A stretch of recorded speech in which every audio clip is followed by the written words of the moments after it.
Stop! Get out! I've made other types of films. I've definitely done stunts before and things like that. The whole energy of this movie is something different than I've been a part of. And truly, Michael is the reason I wanted to make this film. You see how this looks? Just take 1 second right now and see how this looks. I didn't come in with very many preconceived notions of what it would be like working with Michael Bay. It was just wild from the first day that I stepped on the set. You think you're so tough with that gun? No, Daddy, relax. It's such a spectacle. You don't get anything but a spectacle from Michael Bay. Here we go! Ready, and fire! There are not a lot of directors who themselves have become kind of household names, and I do think that Michael Bay is the consummate action director of his time. Bring it low, then start to go up. I want the helo to come in from up here. Let him come in! We started casting the movie, and the job that he put on me was call around town, see if my crew is available. When you get Bay, yes, you also get his team. Michael's really loyal to his crew, and there's a lot of us that are family. Great shot. Nice. When Michael called me, he said, this is a drama, this is an intimate relationship movie that takes place in an ambulance. It's his version of a character piece, as he said. Breathe with me, I'm breathing. Calm down. For such a long time, it felt like a small independent indie movie that we were doing in the back of an ambulance. And then I see the humongous explosion. I was like, oh, it's still a Michael Bay movie. The explosions and everything you're seeing, it's real. That ain't a computer. That's a helicopter under a bridge. That's an explosion around your main characters. It's all real. Okay, this is fun. With the energy on this set, we knew that we were making something that was high octane. Let's go ahead and stage, please. Stage. And I've said this before, I believe he's an auteur. You know that the camera is going to take you to a place that you haven't been before.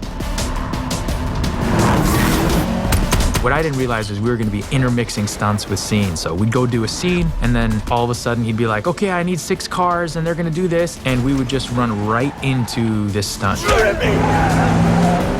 Shoot me, Silver van, shut it up, bring it over here, put it in the curb. They were like, wow, this is happening fast and it's happening now and it's not traditional in the way that you usually do things. Hey guys, let's set the dolly track, it's better here.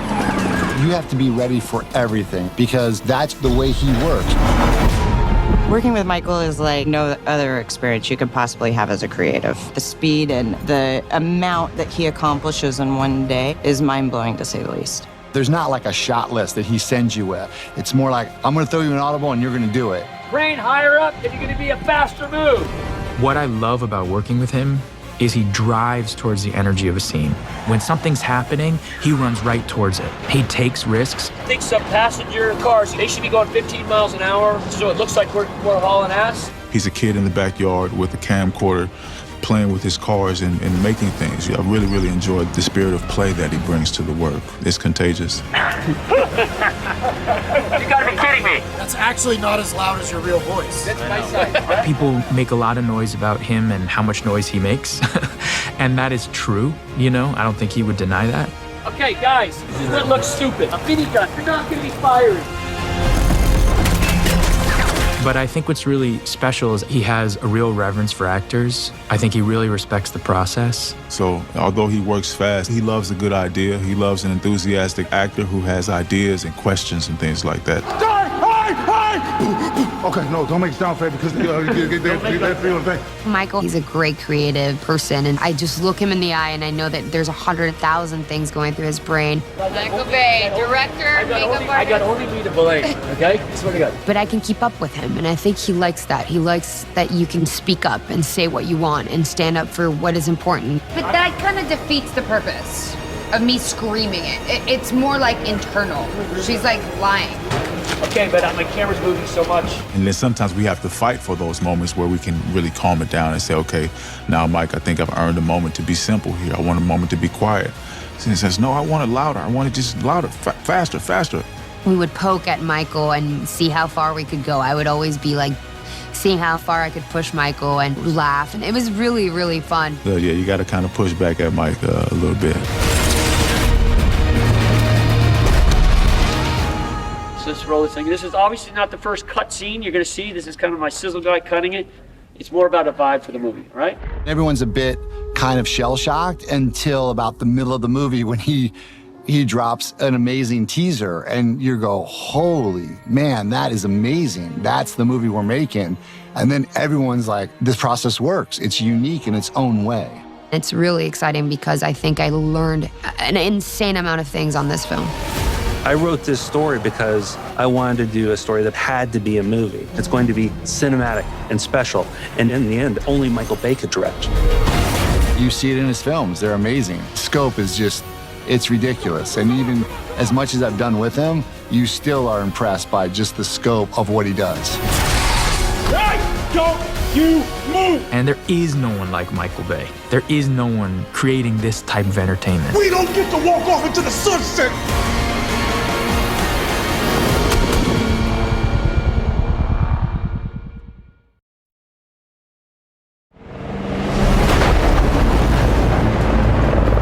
You try to scan a script for all the possible annoyances. 3/4 of the movie, you're stuck in this tiny little space with like all these edges and corners, and all you're doing is whacking your elbows and knees on little things in an ambulance.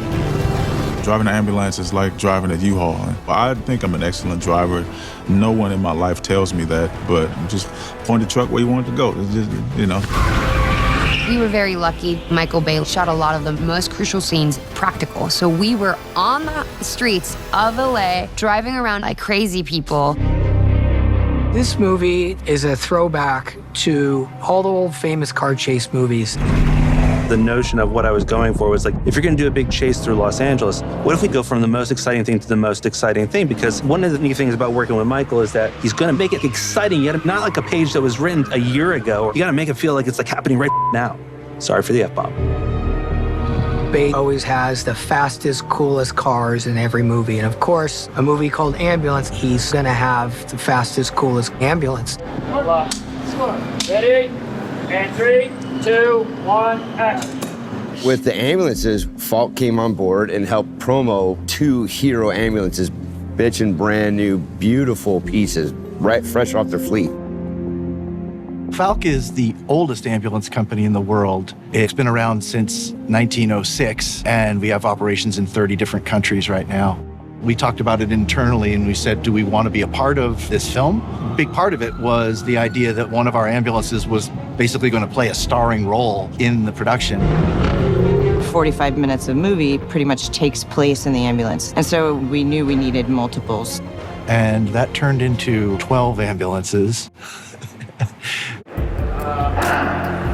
gonna be by the doorway right there. Production kept saying Michael has a passion for things being absolutely as real as they can be. So there's nothing fake on the ambulance itself. That's all real stuff. That was a really important thing for us to make everything as true to reality. They all had to match exactly, interior and exterior. And you have to be spot on, because if it's not spot on match, it takes you out of the film. Oh, okay, perfect. All right. I always pictured the ambulance a different size, but it is an insanely small space. And I didn't really know how Michael was gonna plan on shooting this film. What if we make you a little sloppier? Like literally you're tripping a little bit. So the way that we shot this movie was 3 different ambulances. We have the Buck, which is one that retracts that I think we were in twice. And ready, and action. That one has no walls, so he can do all these 360 angles and shoot around it and shoot wides and do all that cool stuff. Let's do that again, start over again, and just get the squeamish line. Yeah. Get that with him. Okay. But it's really small. It's like as small as this, and then I'm like that. There's the other one that is inside on the stage that's moving. And the hydraulics sort of makes this movement, and the ambulance in real life is sort of like this. So sometimes it was really hard because you have to pretend like you're in that screeching ambulance outside in downtown LA. When the energy got down, then we do push-ups or we jump rope or we run up and down and things like that and get the adrenaline, right back up. And then there's the actual ambulance where we're driving around and we're doing everything while at 50, 60 miles an hour. In other situations, they might put that actor on a stage, cars not moving, and they do the dialogue. Mike's like, nope, we're doing that live. We're gonna do that in oncoming traffic, and we're still gonna get the dialogue. when you're in the real ambulance driving around and it's turning corners, you don't have to do a whole lot of work because there's already tension, there's already fear, there's already intensity. We're going 1,000 miles per hour. You have air blasting in your face. You're kind of scared because you are driving on streets. And then really keep that mentality of like, I'm in a scene. What am I thinking? What are my intentions as a scene? It becomes really wild. Me and Cam, our world exists within the dimensions of this ambulance. We were in a real ambulance, so we had one foot on each side so we could fit. It was, bruised the whole movie because it's just such a physical movie. Yeah, I'm sort of the stunt mat, and stuff happens on my limp body. So it's definitely like something I'm gonna remember as like, wow, I was really under there. I saw all that happen above me. And 3, 2, 1, and go.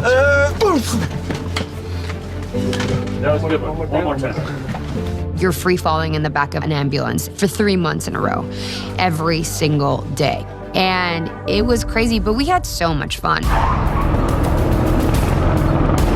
When you see the movie, most of it's stuntmen driving the cars, but there are scenes that the actors are driving because there's certain angles that you don't want a stuntman driving. So Yahya did a lot of his own driving. Yeah, I love driving this thing, man. They put me behind the wheel, and Sly was in there. Sly's my stunt driver. He told me when to brake and how to turn, and he let me get aggressive. Drive every day of the week, baby. Every day of the week, baby. Driving with Yahya, I'm a little older, and I take my safety seriously. Ready? And let's go. Falk gave us the ambulances under one condition. They had to come back exactly how we got them. There were some broken taillights and the ambulance lights torn off on the roof when he was like, no, I'm cool, I got this. You got to do that to get a real reaction out of them. So, yeah, I would speed up and take my sharp corners and, sometimes you just got to wake them up. I have to take twice as much motion sickness medication when Yahya is driving, and I'll leave it at that. I felt very safe with Sly, no dick to Yahya, but, Everybody has a comment on Yahya's driving, except they weren't driving, so, you wonder how well they would have done. I think Yahya held his own quite well. He did a great job. I mean, Yahya killed it. I was having a ball out there.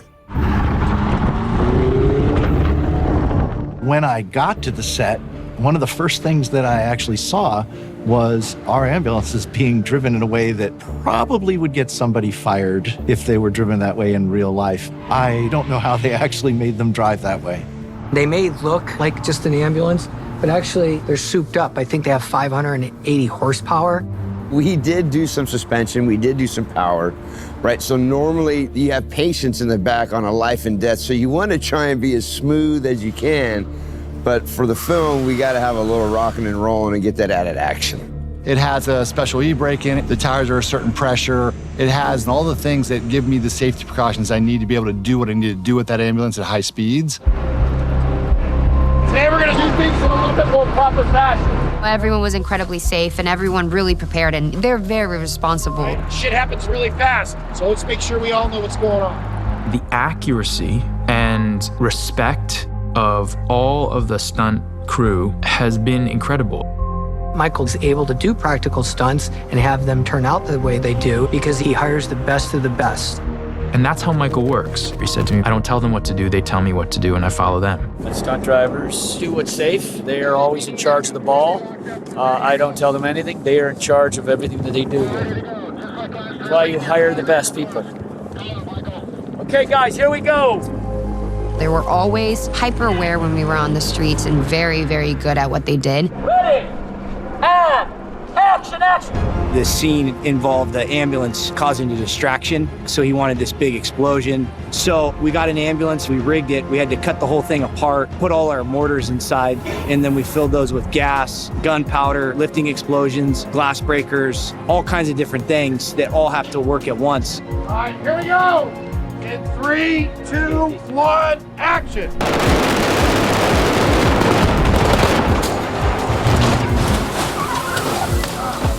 So it's a lot of pressure, a lot of timing, but I think it went really well.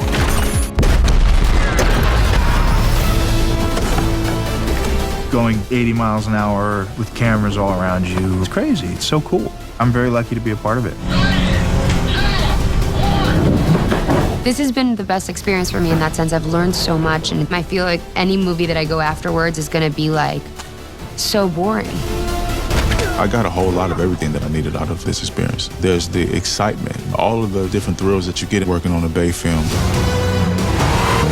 It really was the reason why I wanted to do this film, was how much fun could I have doing it? And Michael always asked me at the end of the day, was that fun? Did you have fun? And I'm always like, I did. I had fun. And I am so grateful for it.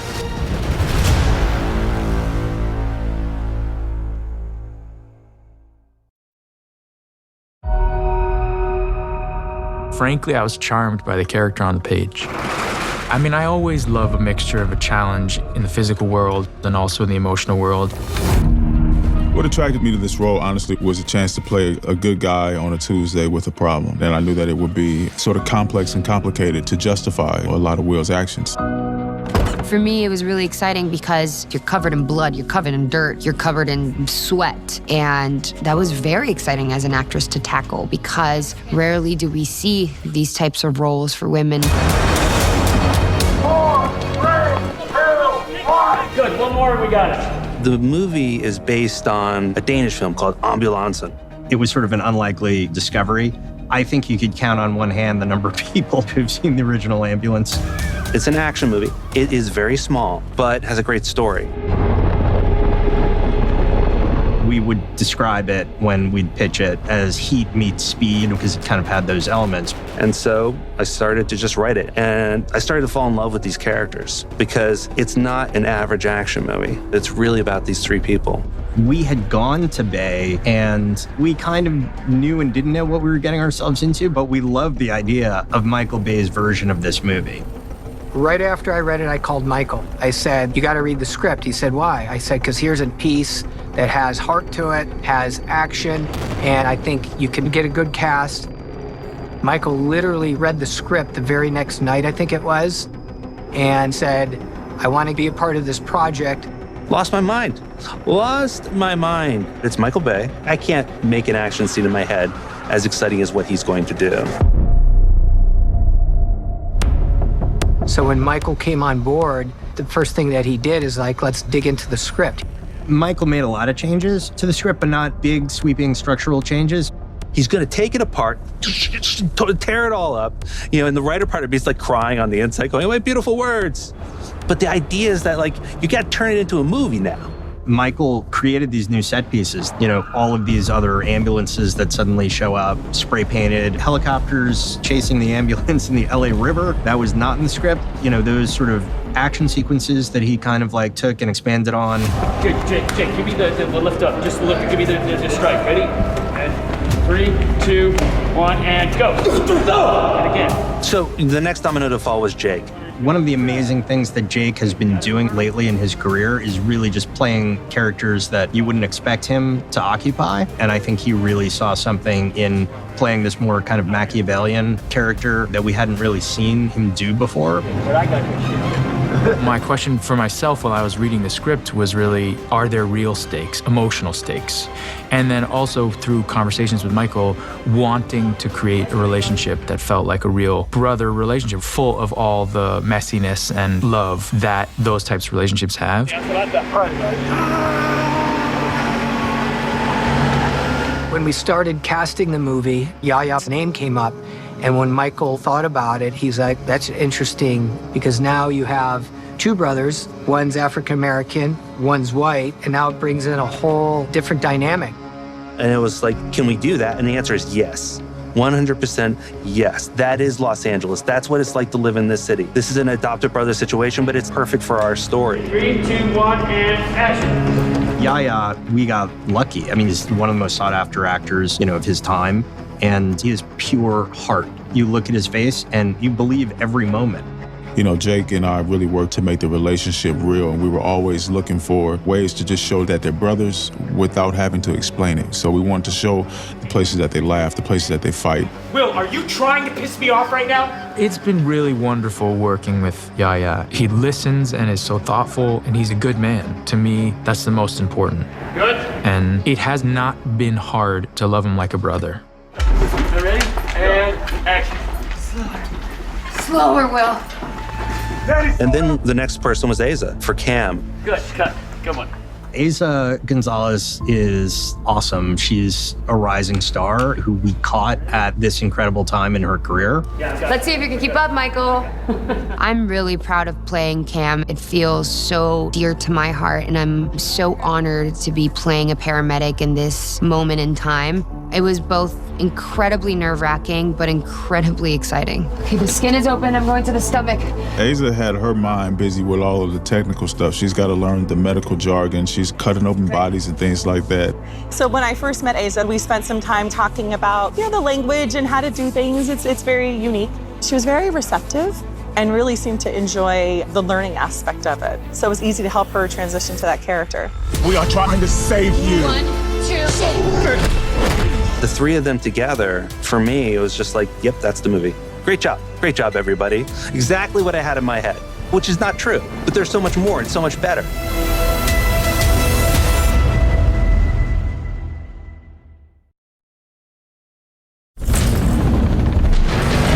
You get your helos out of here now! We're doing stunts with helicopters flying under bridges, and I'm sticking my head out of an ambulance driving at 60 miles an hour, and I'm going, what's happening?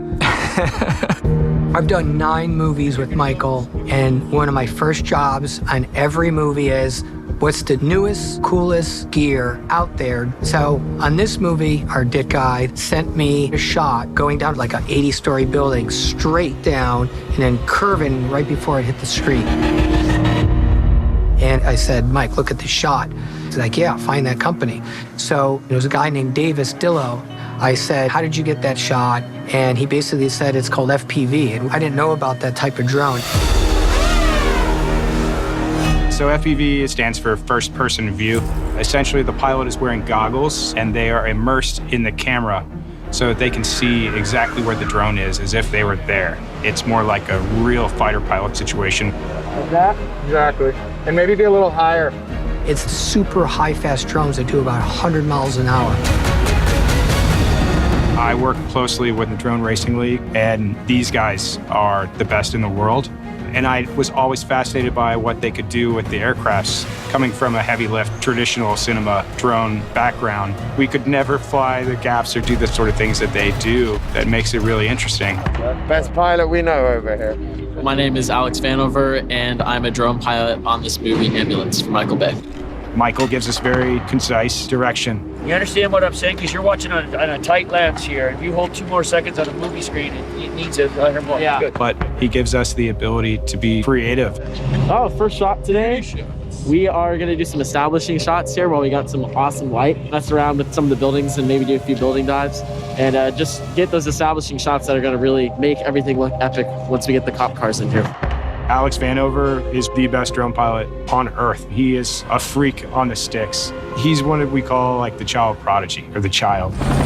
We're able to fly these drones more tight and technical and definitely a lot faster than some of those heavy lift drones. So it's a whole new arena for flying and allows us to fly in really crazy locations like inside here. Guys, we're taking the drone out, stay clear. And get some really awesome shots and do something that you can't really get with any other camera or drone. 3, 2, 1, now.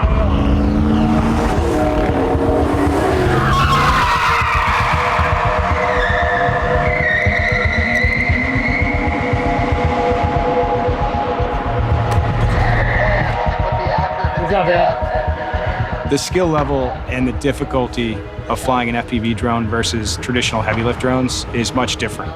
There's no autopilot system. It's all instinctual. It's completely on the pilot. When I'm flying the drone, I'm just almost acting like Superman in a way, where I'm just trying to get these really unique angles and shots that you wouldn't see through anything else. We got some really nice stuff of them running away. There's definitely a lot of challenges with it, but it's a lot of fun, and every time I'm flying inside here, it keeps me on my toes. Our first day, they did the glass shot coming down the building, right on top of the ambulance. The Air Korea building is one of the tallest buildings in downtown LA. We went top to bottom in a little under 2 seconds, a few feet from the window. We're looking into the window at the reflections down in downtown, and no one had ever seen or imagined a shot like that. Here's your pace. Yeah, that's perfect. That's perfect. I like that. Good. Yeah, that was a great moment. And Michael looked at me and said, I love these guys. Whoa, look at, oh, white. Perfect. Okay, great. Dang. So you've got drones, and their skill set has grown tremendously, but there's still a call for that practical helicopter work. You need to stay low, and then as it keeps going, you're gonna want to boom it up slightly. Don't boom up right away. Bring it low, then start to go up, okay? They're the best helicopter pilots in the world who have done stunts that no one could ever even imagine, and that's how Michael works. He has real professionals and people who have thought it through, even in the fast-paced nature of how he's made this movie. The helicopter work is super tough. You have the police helicopter plus the news helicopter, and you're watching the dance between the two. It's incredible to watch that and the skill level at which those guys work at. The level of professionalism behind the stunts was amazing. And that's what I have a lot of respect for, Michael, that he hires professionals around him and everyone is the best at their job. And I think that is the skill of a great director, moving with the people who really are at the highest level.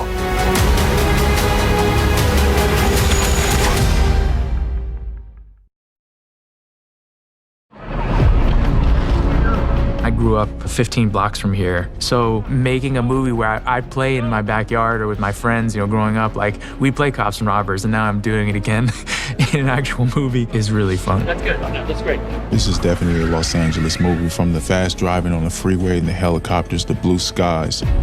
I grew up dreaming of moving to Los Angeles my whole life, and getting the chance to work with some of the best actors in the industry and with one of the greatest directors alive in Los Angeles, it was sort of the Hollywood dream for me. The more I thought about it, I was like, I wanted to put it in Los Angeles. I wanted to make it an LA story. LA is the police chase capital of the world. I mean, I don't really know where else outside of the US there are often police chases. You drive through Los Angeles, there's like helicopters all around. There's always accidents, there's always car chases.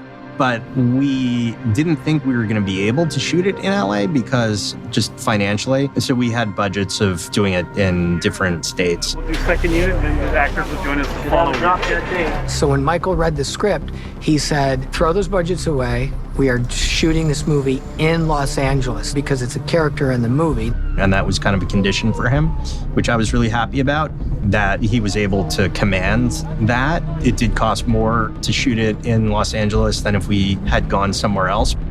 But nonetheless, it was a big deal to him, and to me, to try to create a blueprint that could be facilitated in Los Angeles. One more time. The script was confined to the freeways a lot more. He said he wanted to see more of LA, and if you really want to see LA, you got to get off the freeway. When I started this film, one of my first scouts with Michael was chasing him in a car through all the chase scenes of the locations of LA that he wanted to see. And it was so exhilarating and terrifying. And I just knew that this movie was going to be exhilarating just by the way that he was driving through the city looking for the places he wanted to shoot. And Michael is from LA and knows LA very well and had a clear vision of what he wanted LA to be. One of my first phone calls was to Film LA and starting the dialogue with them to say, it's Michael Bay. And the city here, they're all too familiar with him. And we knew that going into this was going to be a definite challenge. It's challenging because of the level of action and car stunts and flips and pyro and all the stuff that goes with a Michael Bay movie. Over the years, the yeses are not yeses anymore because LA has grown tremendously in population and just in overall density of housing. But once we explained to them how we wanted to do things, we were able to bring them into the process of what it was, and they told us that they wanted to help us make this here. We were very fortunate to have our location manager, Rob Gibson, and him and his team were able to move mountains because of their history of working in LA. My family's here, all of my team live here, so to be able to navigate having this movie here in LA, it's a big win for my team. LA is definitely captured all over this film, and I've gotten to know Los Angeles a whole lot better from driving around and getting crazy on the streets. LA's gone through so much. It has so much history, and it feels like such an honor to be part of it. For particularly on a Michael Bay movie where they close off the streets and you're driving at 80 miles an hour, which is definitely a kid's dream. There's nothing more fun than driving in LA.